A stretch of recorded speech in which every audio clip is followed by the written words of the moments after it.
Can Julianna Pena successfully defend her bantamweight title as she takes on Amanda Nunes in their rematch? See who fighters are picking in the latest edition of MMA Pros Pick. Oh gosh, I really think it will come down to where Amanda is in her headspace. Because like Nunes slowed down, but in my opinion, I think that Julianna had to get in her face to slow her down. Sometimes like people hit a breaking point, and I think what happened was Nunes like threw everything she had at Pena, and Pena just took it because she's a dog. And then Nunes was like, dang, what else do I have? So then her confidence and like all of that started slowing down, and that's just my opinion from the outside looking in. Who knows what was happening in Nunes' personal life. That's a hard thing for all of us spectators to sit back and judge a fight when we don't know what happened in their camp. We don't know what's happened in their personal life during fight week, during cut. There's so many things to secure a win on any given night. The stars absolutely have to be aligned. Nunes' camp's going to have to address Pena's reach and her grit, and try to figure out how to get around that. Her jab was money, man.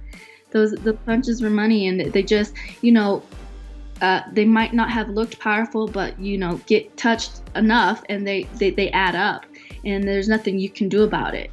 So maybe if they address that and kind of, then I think that it will lead to an interesting fight. If I give you $500 though, it's my money, not yours. Who'd you put your money on? Pena. That is very interesting fight, and I don't care. I think Nunes takes the rematch. I think it's it'll be a close fight, but I think Nunes is gonna come in refocused and new game plan and everything. Ooh boy, it's crazy. I just started watching catching up on the top episodes yesterday. I'm gonna go with Amanda Nunes, man. Like, to me, like, she's just like the best ever. Like I not just because she beat like Ronda and Cyborg, but just like her style and how confident she is in the pocket and like coming in. Like, there's moments when you watch certain fighters, and you got some great guys on the wall behind you there. Fedor looking right at me. Like, I think about that. I think about guys like that where like when they go in to strike, it's like they just get tunnel vision. Everything's like pop, pop, pop, pop, pop.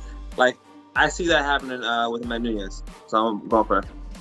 I think Pena wins it again and shocks the world for the second time. I mean, I think that Julia Pena is just at a different level right now in life and in her training and her mindset. That she's able to go out there and actually get the job done again.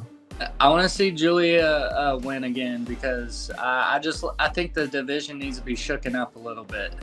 Ooh, I think Pena's going to do it again. I think I seen Dana say it in an interview. Amanda's not, she's a multi-millionaire. She's been there, seen it, done it. She's got a family now. I just don't think that the hunger may necessarily be there like Pena has. And let's look at the last fight. It wasn't like it was a fluke win. She had a lot of success, Amanda, but Pena just seemed to stick in there and tough it out and come on strong. And if I'm honest, I see it going pretty much the same way. I think Amanda will come out a little bit more cautious, but I think ultimately she's got that killer instinct in her way. When she starts letting them bombs go, she doesn't want to let off the up. And I just think Pena's tough and doable. And I think she catches her just a little bit later on, probably this time. Not so. I don't think Amanda will sort of blow her gasket as early. With that original flow, head kicks with the pros, picks of the fights or anything in the mix. Getting closer to the heart of the flame, bringing conversations with heavy hitting names. You feel the love of the game.